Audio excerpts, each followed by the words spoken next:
د راپورونو له مخې د افغانستان د سرحدي سیمو په اړه د سختو نقطو ادعاوې خپرې شوې دي. ځینې سیمهیزې سرچینې ادعا کړې چې د افغانستان د دفاع سرپرست وزیر ملا محمد یعقوب تر قمندانۍ لاندې ځواکونو د پاکستان یوې جنګي الوتکې ته مرمۍ ویشتلي او هغه یې نسکوره کړې ده. د حقیقت نیوز چینل درنو کتونکو سلام، ستړي مشئ، وخت مو په خیر.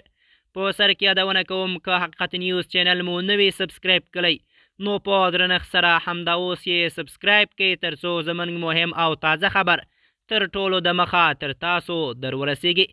د راپورونو له مخې د افغانستان د سرحدي سیمو په اړه د سختو نښتو ادعاوې خپرې شوې دي. ځینې سیمهیزو سرچینو ادعا کړې چې د افغانستان د دفاع سرپرست وزیر ملا محمد یعقوب مجاهد تر قمندانۍ لاندې ځواکونو د پاکستان یوه جنګي الوتکې په مرمۍ ویشتلې او هغه یې نسکوره کړې ده. تر اوسه د دغې پیښې په اړه رسمي او خپلواکې نړیوالې سرچینې بشپړ تایید نه دی ورکړی، خو ادعا کیږي چې پیښه د دواړو هیوادونو ترمنځ د سرحدي ترینګلتیاو په ترڅ کې رامنځته شوي. ځینې راپورونه وایي چې الوتکه د پاکستان اړخ ته لوېدلې او هلته درنه مرګ ژوبله اوښتې، خو د پاکستان رسمي چارواکو تر دې مهاله په رسمي ډول د مرګ ژوبلې شمېر نه دی اعلان کړی.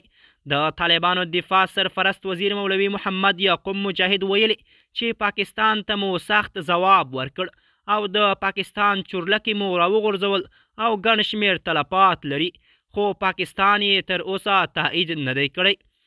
سیاسي شنونکي وایي که دا پیښه تایید شي نو دا به د دواړو هیوادونو ترمنځ اړیکو کې یو مهم او حساس بدلون وي. د سیمې وضعیت لا هم کړکېچن بلل کېږي او دواړو لوریو د چمتووالي په حالات کې دي. افغان لوري تر دې وړاندې ټینګار کړی چې د هیواد له هوایي حریم او خاورې څخه به کلکه دفاع کوي. بل لور ته پاکستان هم تل ویلي چې د خپل ملي امنیت ساتنه به کوو. کارپوهانو خبرداری ورکړی چې هر ډول پوځي پراختیا کولی شي د سیمې ثبات ته جدي زیان ورسوي. د حقیقت نیوز چینل درنو کتونکو زموږ د نن ورځې چمتو شوی خبر تر همدې ځای و. تر بیا مو په الله سپارم.